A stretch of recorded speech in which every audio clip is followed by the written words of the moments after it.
Hello, my dear listeners. This is Cynthia Concordia from Dream to Rise. Welcome, welcome. And I am so happy and really excited because we have a very special guest who is the secretary of the Central Florida Writers and Publishers Guild and is an award-winning and #1 best-selling author, international speaker, educator, and registered nurse with over 25 years of experience. She is a sexual assault recovery coach who helps women to overcome their sexual assault triggers and find intimacy within their relationships.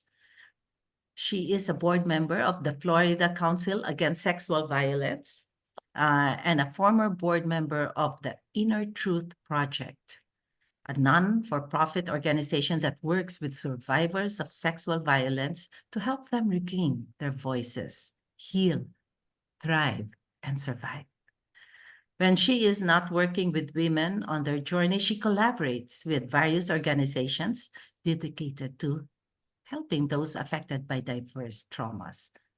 And she enjoys the vibrant life of Orlando. I love Florida. Alongside her husband, George. Without further ado, let us welcome our guest speaker, Marie McKenzie.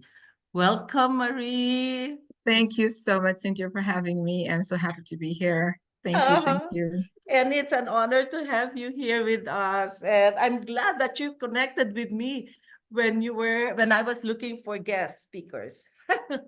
Appreciate you. Thank you. So, so Florida is my dream place. So you're not having difficulty in terms of the 29 degrees, 39 degrees here. And I'm loving it. I'm You're loving it. loving it. Oh, I'm sure.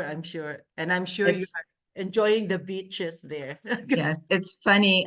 When I arrived here in 1989 into Florida, I was by November I was crying. I didn't want to get out of bed because it was so cold. Oh. Now the summers terrified me and I pray for winter. So this is perfect for me. I'm having the best time of my life. I pull out my boots, my winter boots. And So, that's the reason why I was planning to move to Florida, but it's just that now I'm a grandma. I have my granddaughter here and my daughter needs me here. So that's it. yeah, Probably that's fun. when she grows older. Grandchildren are fun. Oh yeah. Do you have children? I have two stepdaughters and two grandchildren. Oh, see, it's different, no? When you have It is. grandchildren. Oh my. Yes, they're Uh, delicious. yes. How old are your grandchildren? 9 months and 2.5. Ay, Olivia and Tom. the same. My granddaughter is 9 months. Oh, So awesome. Tom is they're nine so months. adorable. Oh, Olivia is almost 3. Oh, Yeah. almost 3. Yes. Oh, see? And you always visit them. Yeah, they live in Canada, so we get to see them. Ah, they Not live as in often Canada. as we'd like, yes. But Oh, so if you need weather, then you could visit them. that's a different kind of cold. That's a different kind of cold. Yeah. Okay, let's go now because I'm so excited to listen to your story, and I know you're really an advocate of this to stop this sexual assault, and these things that the abuse and everything, because we really need to stop all these things, no? So probably, can you tell us something about yourself that brought you to where you are right now, Marie? I'm a sexual assault survivor. Mm-hmm. I was molested at the age of 11 by a member of the family, and who has gone through many females in the family and the community, never held accountable. I remained silent for years, all the way through my childhood, and didn't disclose. I disclosed to one aunt when I was about in my 40s. and we kept it to myself. I believe. I don't think she ever told anyone. Only on when you were at, no, when you reached 40 years old, that was Yeah, the I time was in you my opened 40s up? when I told my aunt. Oh Yes, my. never shared it with anyone. Oh my. And I was about 59, almost 60, when I was invited to a podcast to speak about my role as a sexual assault nurse. And during the interview, I disclosed that I'm a survivor. It wasn't planned, it just came out. And then I shared the episode with members of my family who were like shocked because they had no clue. And from there, it I just kept talking about it. And others were reaching out to me, sharing their story. Members of the family, who I had no clue had experienced sexual assault, and friends from college and other members of the community that I knew from Jamaica and here.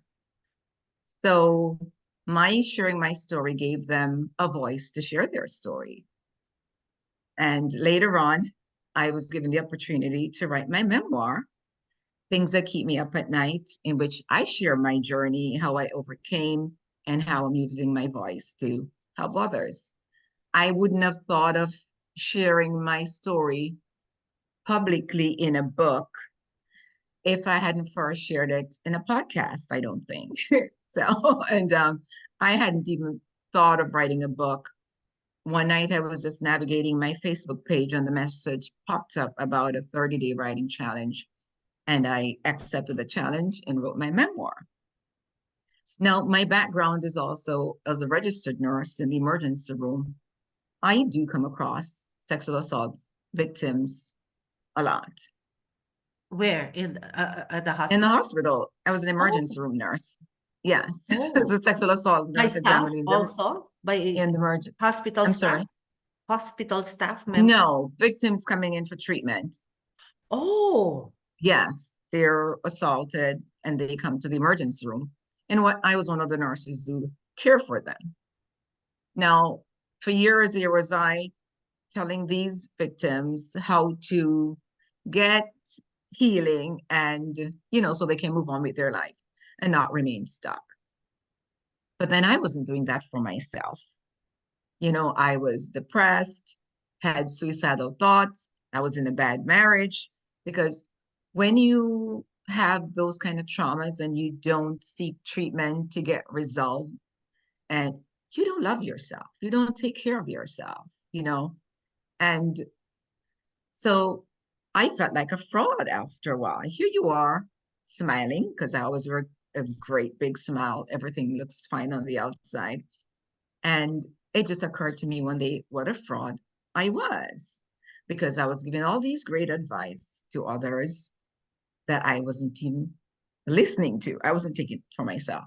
So I started working on me through reading books, listening to different speakers, aligning with the organizations and people who support sexual assault survivors. And a lot of people don't know about mind body connection.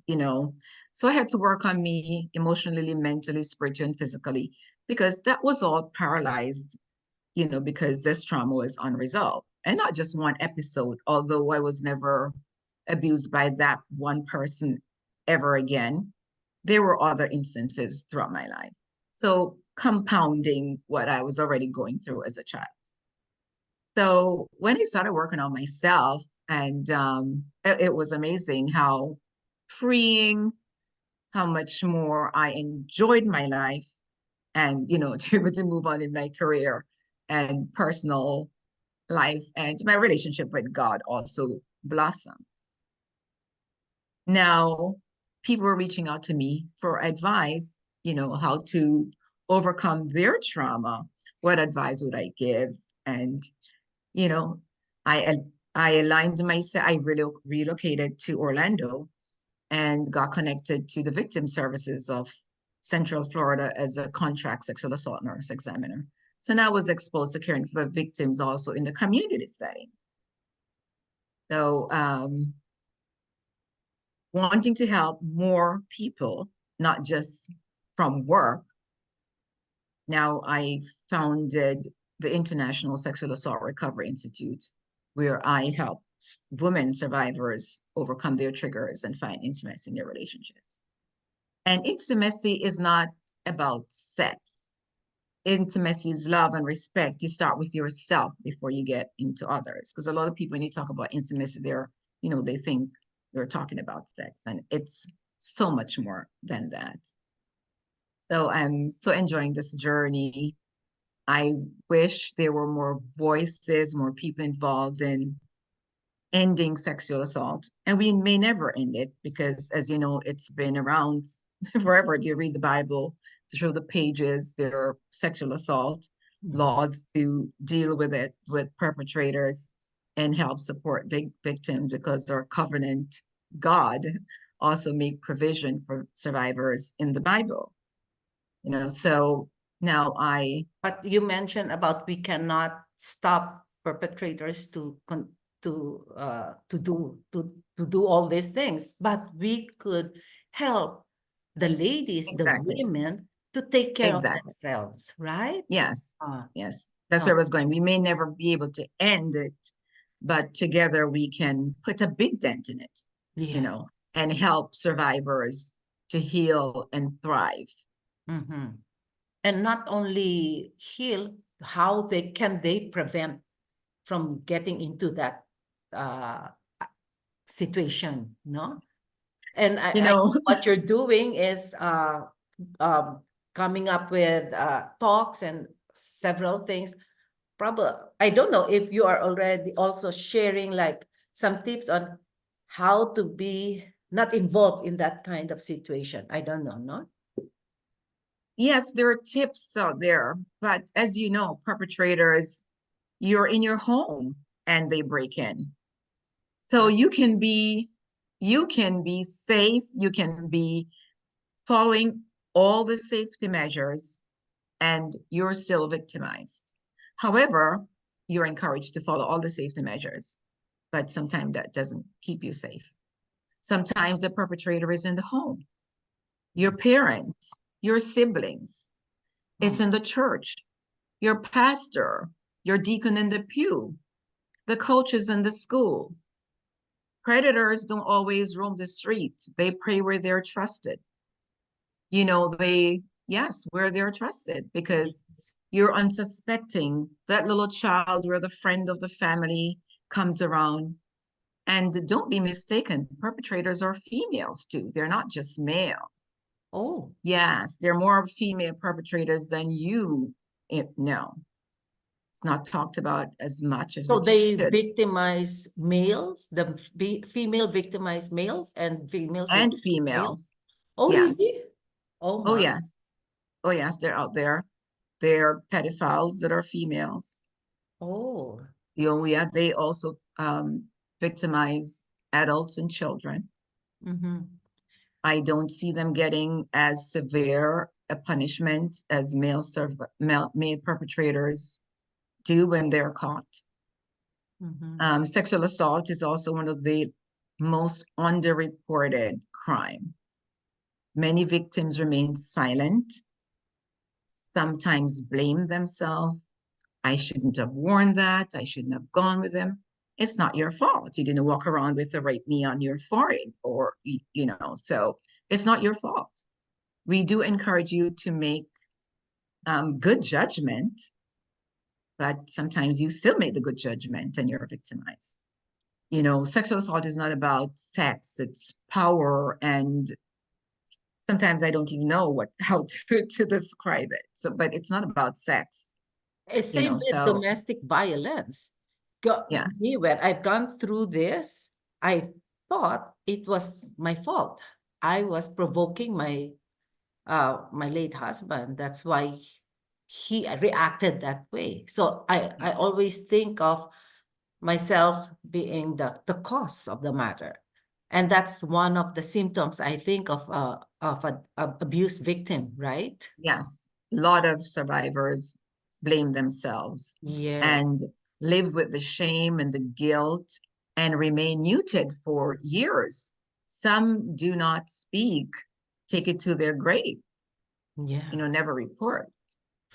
When So, when you mentioned about you sharing your story in a podcast, after that, how did you feel after oh, it sharing? was so freeing. It's like, oh my God, secret no more. Now that everybody knows, it's like, I don't have to remain shut in.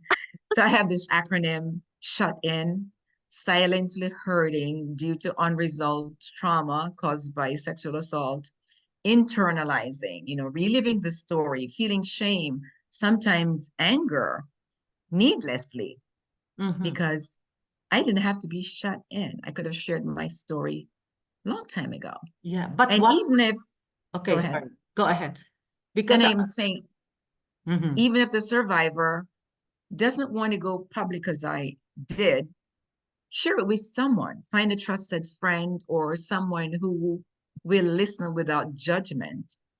Find a safe space and share it. Or write it down. That is getting it out. Yeah. Secret no more. Yes, I agree. But when was there while you were sharing that story, was there fear within you because oh, this might be heard by the family member or the this might be Honest, discovered. What would they honestly, I say? didn't think about it at the time. I didn't thinking about it at the time. And then afterward, I didn't care. You didn't hear. Because No, you I know didn't what, care. when I had a coach and then it was hard for me to to reveal my Yeah. story, to share my story. It took me like 7 times before I press on the live video for the Facebook Live. I was praying so hard. What would be the impact of this to the other family? Because I'm sure they are still connected with me. Some of them are connected with me. So what would they say about me? And that's what a lot of survivors think more about what others will think and feel instead of like, let me work on me. I need this for my healing. Yeah. And for different reasons. Sometimes the perpetrator is long dead and the survivor is still stuck. I can't share it. He or she has a daughter. I can't let my father know. I was speaking with one survivor a few weeks ago. She's in her 50s and she was molested at 5 by multiple people, over several years. And she still hasn't disclosed to anyone. I was the first person she was sharing with. And I can't let this person know or that person know. So, I just provided her a safe space and listen without judgment because that's what I do. I'm not there to judge. Yes. I'm not there to pry their story out or convince them to tell someone. Mhm. That is up to the survivor to determine when or if they want to tell, even if it's a spouse. I do recommend telling a spouse, but that's up to the survivor. Mhm. Because Because, that's the first healing that they will get when once they share the story, right? yes, with the spouse, I would say because the triggers just come out of the blue. You're not thinking about them. And you may react like pulling away from the spouse because they're that your trigger at that time. You may be Ah. fine for 20, 40 years, and all of a sudden there's a trigger. How does that spouse support you if they don't know why all of this is happening? Did you So, experience that? Did not, you I experience, I mean, didn't. that trigger, especially now, you got married now, right? Yes, I didn't experience that, but I know of women that I've spoken to who have Oh, experienced that. okay. Yes. Uh-huh. Marriage is going fine, 15 years, and one day out of the blue, they're pulling back from the husband because something triggered. So how would you help them solve the problem in terms of that? I mean, Well, I encourage communication and how to do that, but ultimately it's up to the survivor when and if she wants to tell her spouse. because I know there are instances, for example, that could be a big problem for spouses, no, for That couples, is the big, because if yes. they, like, for example, going into intimacy, well, being married, you also have an obligation, being a wife, no, as a wife, to give in, no, to your husband, for sexual, I don't like that word obligation. yeah, no. Oh, I don't know, no. It's not Yeah, really I giving know you each didn't mean other it that way, the but opportunity to it's not share their obligated. love. Yeah, Yeah, to so share that's a their part love, of sharing your love. share Yes. their love. But if that is still affecting you, then you will just back off. Then what Yes. happens now to the spouse? So Yeah. it takes so much understanding and patience for the husband. Yes. So If he knows what's going on, if he doesn't know, then he doesn't know how to support you. yeah, And that's what I always share with the women who come to me. How is he going to support you if he doesn't know? Yeah. yes. So I do advise, and we have steps. We talk about how to start the communication and progress. How to set boundaries. Speak about what you want in the relationship, when Mm-hmm, it's acceptable to touch me, or move from there. mm-hmm. So yes, It's a process. It's a it is a process, and there's no time limit. There's no time frame. It may be years, it may be weeks, it may be months. And each of us progresses at our own pace. exactly. So don't look at someone else and said, "Oh, she's a survivor, and look how vibrant her life is. Why can't I move on?" We all do it at different pace. And because the other person look vibrant doesn't mean they are. I Mhm. wore a huge smile for years. That wasn't Same real. here. So yes. So yeah. Same here. That's why even my friends, they didn't know. It was later on when my husband passed away that they didn't know that I was going through so much because of And that. yeah, and from my book, a lot of people are like, "Oh my gosh, even the family, I didn't know you were going through so Mhm. much," because we don't share. Yeah. We don't share. Mhm. And when you think of the statistics, 1 in every 6 women um, has been sexually assaulted in her lifetime, and 1 in every 10 men. So if you're in a room with 6 women, I was in a room with 13 women, and I spoke about that statistics, and 3 came to me after I was finished. Mhm. 13, and I said 1 in every 6, and 3 came to me afterwards sharing their story. See? Yeah. So I See? love when I get the opportunity to share my story. I'll be in the airport. It doesn't matter to me now where I am, because I'm helping others to open up, Mhm. to start their healing if they haven't started. Some have started therapy and stopped. Some have started coaching and stopped, Mhm. and go back to getting stuck, because it does affect even your jobs. It affects all areas of your life. You can't move on with your job. You are depressed. Sometimes you're home in bed, just surviving Yeah. instead of thriving, when you could be thriving and living a purposeful life. So Yes, it will impact your health and well-being. It will impact everything. your relationship. It will impact your performance at work.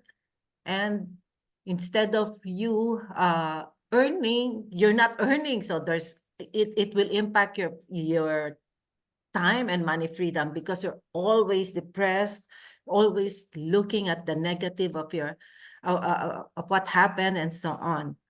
Oh my, and I agree with you. It's our story that will really help other people. Others are just waiting for our stories to be heard because Yes, they're scared. They are scared. yes. And they feel like, "I'm alone." You are not alone. You Yes. are not alone. So many people going through similar experiences. I mean, it manifests differently, because I may get depressed, another person may drink, or another person may do drugs, another person may be promiscuous, or whatever. You are Mhm. not alone. Yes. You are not alone. And the same tools that I use to overcome may work for you. So Mhm. don't just sit there and think you're alone and I'm too far gone. It's been 60 years. It's never too late. Yes, it's never too late. I Never too late. agree. I The agree. question I always ask is, what is it costing you not to work on your healing? See? Uh-huh. What is it costing you? Right. That promotion at work, that great time with your family, support for your children. It's time to show up for yourself Yeah, and then you can give to others. very true. Very true. Now, so I'm assuming, I don't know. I'm assuming you believe in manifestation as well. Have you experienced manifestation in this throughout your journey in terms of you healing as well? Yes. I want a vibrant life and I manifested I wanted to be vibrant. I didn't want to just be stuck at home. There were days when I was off from work. I'd work 3 night shifts in the emergency room, and I wouldn't leave the house. Mhm. Sometimes I wouldn't leave the bedroom for hours. The day I'd be like bed, bathroom, kitchen, and back. So manifestation, and you work on it, what you want to manifest. You don't just sit and say, oh, I Wait. want this. And Yeah. it doesn't fall from the air. You get up and work, find the steps that you need and work on the steps and achieve, achieve it. Yeah. It takes that uncomfortable action for you to experience, to see the change in your life. Just like me, Yes. I am being guided by this the Benedictine motto, ora et labora. It's the Latin word for prayer and work. It's not all prayers. You have to take action. You need to work Action, as well. daily intention. Uh-huh. Like what happened to me, God did not give me money on a silver platter to send my son to school, but he sent me people, connections, Oh, dear. yeah, who Yes. gave me advice or who some thoughts and whatever that made me decide and take action. Yes. I'm sure that happened to you as well. Oh, along my journey, people were there and organizations to provide advice, sometimes financial resources, Mhm. to guide me along my way. Yes. I couldn't have done it by myself. So you mentioned about group. So you think it's important to be also to belong in a group, right? Yes, connections is very important. We were not made to be isolated. Yes. Having connections, but the right connection. Mhm. Make sure those are people who are feeding your soul, you're contributing, and they're contributing to you. Mhm. Yes. I agree. I agree. Make sure you have the right network. The people who will be there to lift you up, who believe in you, and who is aligned to your values and your dream. Yeah. Yes, Uh-huh. exactly. So now you are helping you're helping your survivors through your coaching, through your speaking engagement, through your books, and what other means? Through the foundation. I think you have And created the this. and the board of the Florida Yeah. board member of the Florida Council Against Sexual Violence, and the Florida board set the rules and regulations how sexual assault is managed within the state. So Mhm. laws and regulations. So Yes. this is really now at the state level. Yes. That's Florida, good. the Florida Council. Yes. That's good. That's good. Uh-huh.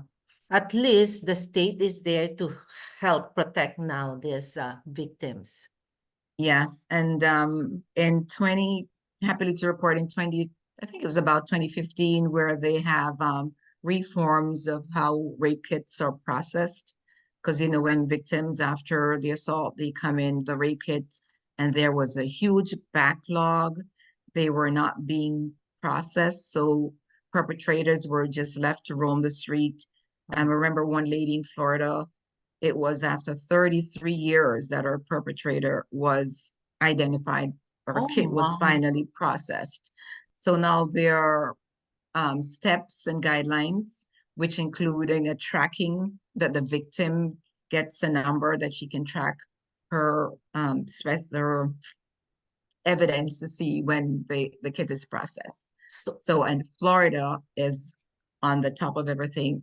They've filled all the pillars. Yes. so you now help monitor all those things, all those cases, and then Not help them. directly, not directly. Yes. Yes. But this group will now really make the government, the state Significant government. input in what's going Yes, on. Yes. yes. This is a Yes. big And law. yes, and right across the country, different states are complying with what the requirements are. Mm-hmm.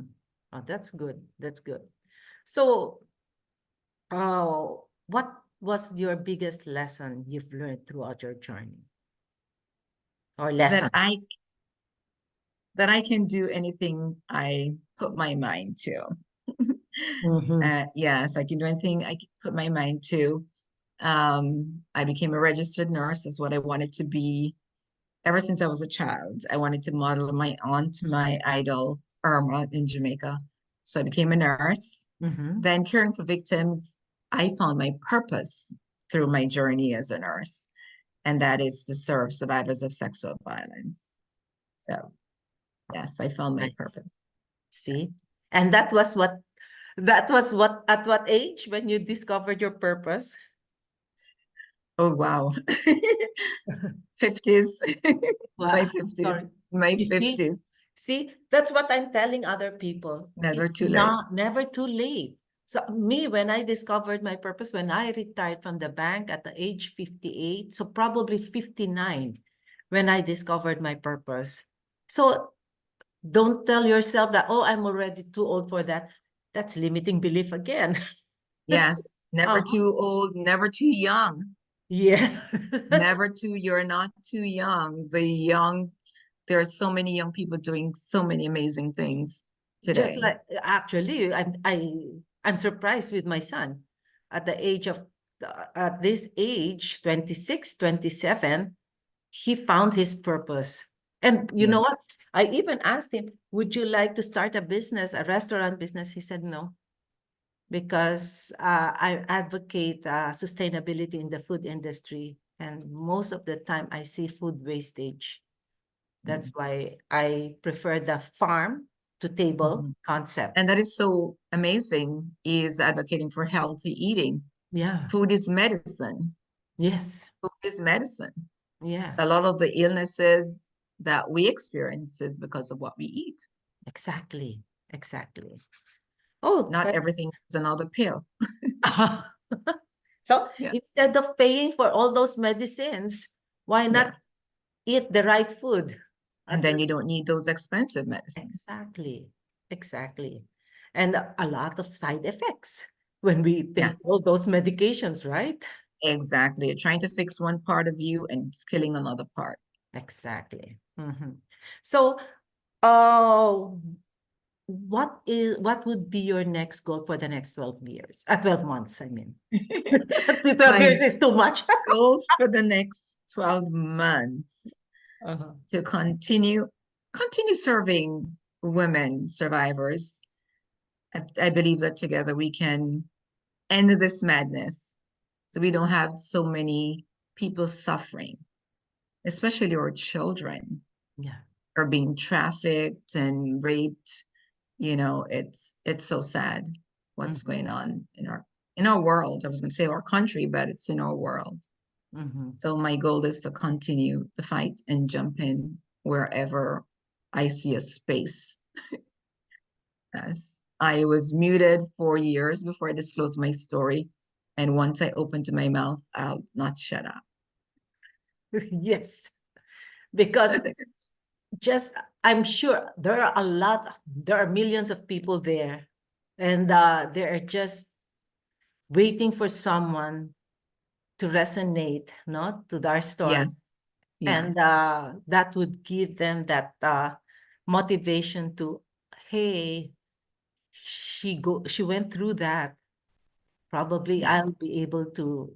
overcome my struggles as well. Yes. Make 2024 the year when you decide to, it's time for me Yes. to Yes. start thriving. Mhm. Yes. And when you mentioned a while ago that there is no each one Time. has their own journey. We cannot compare each other. Comparing Exactly. that, hey, she was able to overcome it in 1 year, and this one, how many years? Because our life journey is different from each other. We've gone through so much in terms of how we were raised, how we were uh, what were taught to us in school and so on, the religion and so on.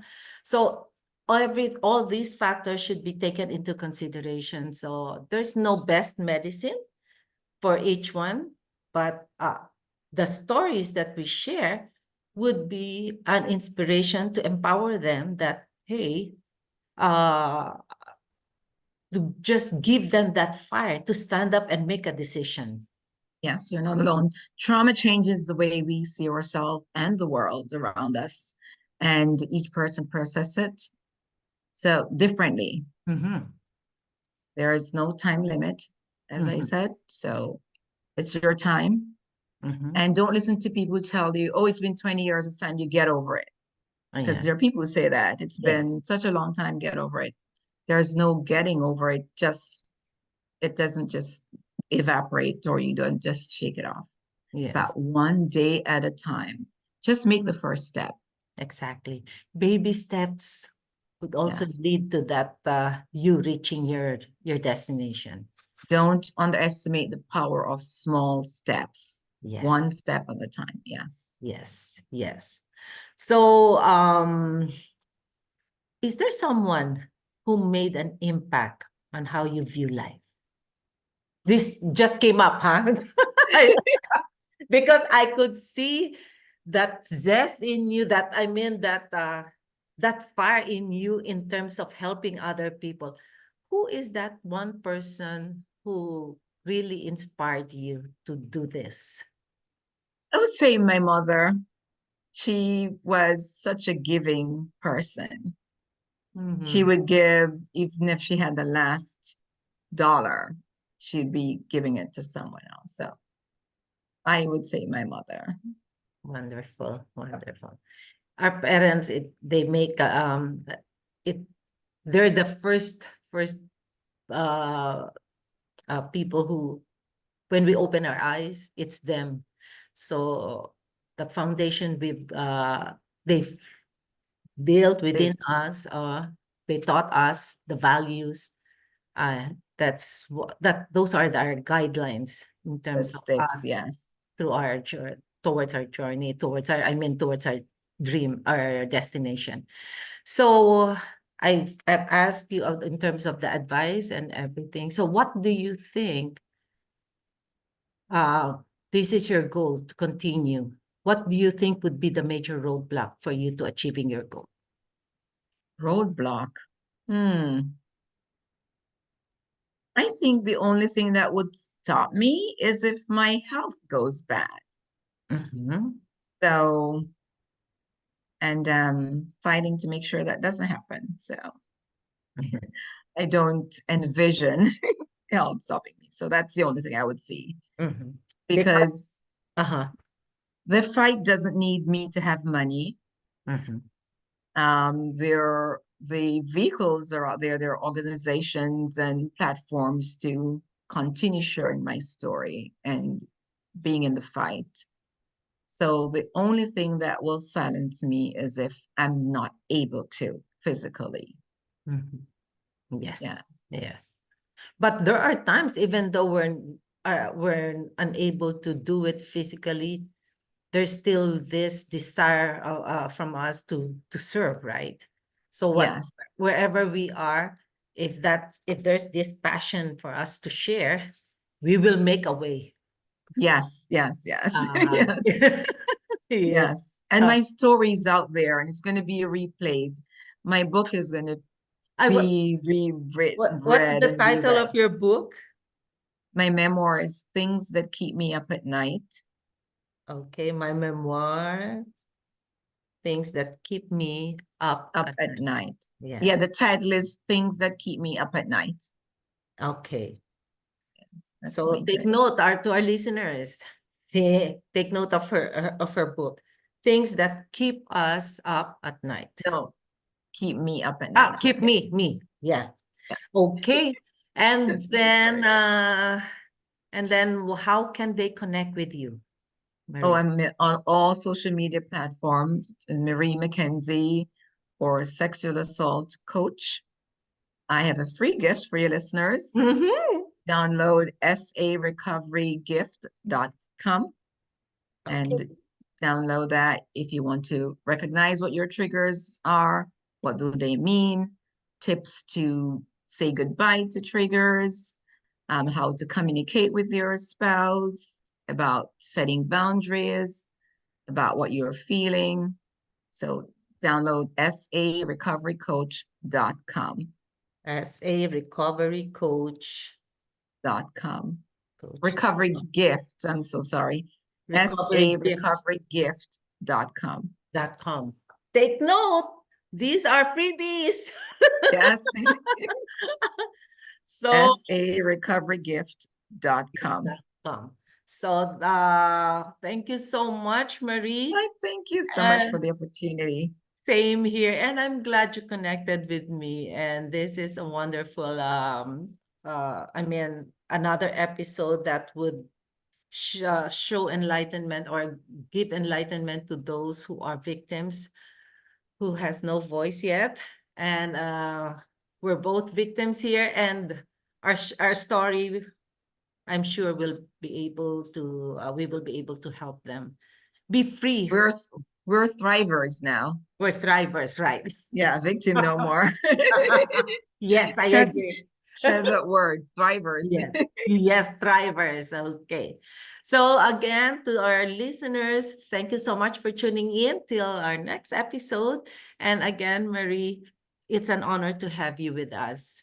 Thank you so much for having me. I appreciate the opportunity to share with your audience. Yes, Thank you. thank you so much. Okay, have a blessed day to all. Bye. Thank you. Bye-bye.